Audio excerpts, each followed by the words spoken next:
ಧನುರಾಶಿಯವರಿಗೆ ನೋಡಿ, ಇವತ್ತು ಸಾಮಾನ್ಯ ಜ್ಞಾನದ ಜೊತೆಗೆ ನಿರಂತರ ಪ್ರಯತ್ನದಿಂದ ಖಂಡಿತವಾಗಿಯೂ ನಿಮಗೆ ಯಶಸ್ಸನ್ನ ತರುತ್ತೆ. ತಾಳ್ಮೆಯಿಂದ ಇರಿ. ನೋಡಿ, ಸಮಸ್ಯೆಗಳು ಏನೇ ಇರಲಿ, ಒತ್ತಡಗಳು ಏನೇ ಇರಲಿ, ಜಂಜಾಟಗಳು ಏನೇ ಇರಲಿ, ಪ್ರಾಬ್ಲಮ್ಗಳು ಏನೇ ಇರಲಿ, ಆ ಪ್ರಾಬ್ಲಮ್ಗೆ ಸೊಲ್ಯೂಷನ್ ಖಂಡಿತ ನೀವು ಮಾಡೇ ಮಾಡ್ತೀರಿ. ಆ ಶಕ್ತಿ, ಬುದ್ಧಿಶಕ್ತಿ, ತಾಳ್ಮೆ, ಎಲ್ಲ ಇಚ್ಛಾಶಕ್ತಿ ನಿಮ್ಮ ಹತ್ರ ಇದೆ. ಆದ್ರೆ ಎಲ್ಲೂ ಒಂದ್ ಕಡೆ ನಿಮ್ಗೆ ಭಯ ಇರುತ್ತೆ. ಆಗುತ್ತಾ ಆಗಲ್ವಾ, ಮಾಡ್ಬೇಕಾ ಮಾಡಬಾರ್ದಾ, ಮಾಡಿದ್ರೆ ಒಳ್ಳೇದಾಗುತ್ತಾ, ಅವ್ರೇನಂತಾರೋ ಇವ್ರೇನಂತಾರೋ, ಈ ರೀತಿಯಾಗಿ ಕೆಲವೊಂದು ವಿಚಾರಕ್ಕೆ ಸಂಬಂಧಪಟ್ಟಂತಹ ಗೊಂದಲಗಳು ಇರುತ್ತೆ ನಿಮ್ಮ ಮನಸ್ಸಿನಲ್ಲಿ. ಹಾಗಾಗಿ ಆ ಗೊಂದಲದಿಂದ ಹೊರಗಡೆ ಬರಬೇಕು, ಸಮಯ ಪ್ರಜ್ಞೆಯನ್ನ ರೂಢಿಸ್ಕೋಬೇಕು. ಏನು ಜ್ಞಾನ ಇದೆ ನಿಮ್ಮಲ್ಲಿ, ಆ ಜ್ಞಾನವನ್ನ ಬಳಸಬೇಕು.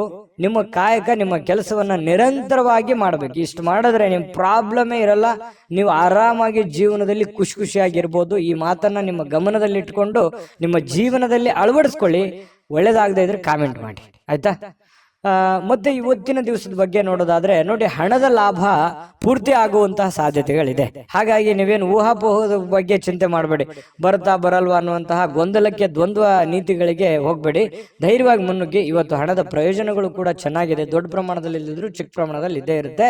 ಇನ್ನು ಇದರೊಂದಿಗೆ ಕೆಲವೊಂದು ದಾನವನ್ನು ಮಾಡುವಂತಹ ಸಂದರ್ಭಗಳು ಬರುತ್ತೆ. ಈ ಬಡವರು, ಬಗ್ಗರು, ಯಾವುದೋ ಒಂದು ಕಷ್ಟದಲ್ಲಿ ಇರ್ತಕ್ಕಂಥವ್ರು, ಕೆಲವೊಂದು ತೊಂದರೆಯಲ್ಲಿ ಸಿಕ್ಕಾಕೊಂಡಿರುವಂಥವ್ರಿಗೆ, ಅನಾಥರಿಗೆ, ಸಾಧುಗಳಿಗೆ, ಸಂತರಿಗೆ, ದೇವಸ್ಥಾನಗಳಿಗೆ, ಇಂತಹ ಒಂದು ಸಂದರ್ಭಗಳಲ್ಲಿ ಅವರಿಗೆ ದಾನವನ್ನ ನೀಡುವಂತಹ ಸಾಧ್ಯತೆಗಳಿದೆಯಲ್ಲ, ಅದು ಧನುರಾಶಿಯವರು ದಾನ ಧರ್ಮ ಮಾಡೋದ್ರಲ್ಲಿ ಬಹಳಷ್ಟು ಎತ್ತಿದ ಕೈ, ನಿಸ್ಸೀಮರು. ಯಾಕಂತಂದ್ರೆ ಅವ್ರಿಗೆ ಇಲ್ಲದೆ ಇದ್ರು ಪರವಾಗಿಲ್ಲ, ಕೊಟ್ಟು ಬಿಡಬೇಕು. ಇನ್ನೊಬ್ರು ಪ್ರಾಬ್ಲಮ್ ನೋಡ್ಬಿಟ್ರೆ ಅಂತಂದ್ರೆ ಜೇಬಲ್ಲಿ ಇರುವಂತ ದುಡ್ಡು ಎಷ್ಟೋ ಜನರಿಗೆ ಕೊಟ್ಟು ಬಂದಿರುವಂತ ಅನೇಕ ಉದಾಹರಣೆಗಳನ್ನ ನೀವು ನೆನಪಿಸ್ಕೋಬಹುದು. ನಿಜಾನ ಸುಳ್ಳ ಕಾಮೆಂಟ್ ಮಾಡಿ. ಇನ್ನು ಸಹನೆಯನ್ನ ಕಳೆದುಕೊಳ್ಳಿಕ್ ಹೋಗ್ಬೇಡಿ. ದಾನ ಧರ್ಮ ಮಾಡಿರುವಂತದ್ದಾಗಿರ್ಬೋದು ಅಥವಾ ಪೂಜೆ ಮಾಡಿರುವಂತದ್ದಾಗಿರ್ಬೋದು, ನಿಮಗೆ ಒಳ್ಳೆಯ ಒಂದು ಆನಂದವನ್ನ, ಸಂತೋಷವನ್ನ, ಖುಷಿಯನ್ನ ತಂದು ಕೊಡುತ್ತೆ. ಇದಂತೂ ಸತ್ಯ. ಹಾಗಾಗಿ ತಾಳ್ಮೆಯಿಂದಿರಿ. ಎಷ್ಟೇ ಸಮಸ್ಯೆಗಳಿದ್ರು ನೀವು ಮಾಡಿರುವಂತ ಪುಣ್ಯ ನಿಮಗೆ ಖಂಡಿತ ಕೈ ಹಿಡಿತದೆ. ಪ್ರಯತ್ನಗಳು ಇರಲಿ. ಇನ್ನು ಕೆಲವೊಂದು ಜನಗಳ ಜೊತೆಯಲ್ಲಿ ಸುಮ್ನೆ ಜಗಳ ಮಾಡ್ಲಿಕ್ಕೆ ಹೋಗ್ಬೇಡಿ. ತಾಳ್ಮೆಯಿಂದ ಇದ್ಕೊಳ್ಳಿ. ಏನೋ ಅಂದ್ರು ಅಂತಂದ್ರೆ ಮನಸ್ಸಿಗೆ ಸ್ವಲ್ಪ ಬೇಸರ ಆಗುತ್ತೆ. ಯಾಕಂದ್ರೆ ನಿಮಗೆ ಸಹಿಸ್ಕೊಳ್ಳುವಂತ ವ್ಯಕ್ತಿಗಳೆಲ್ಲ ಯಾರೇನು ಅನ್ಬಾರ್ದು, ಸರದ್ ಕುಂದ್ರ ಅಂತಂದ್ರೆ ಬೇಸರ ಆಗ್ಬಿಡುತ್ತೆ.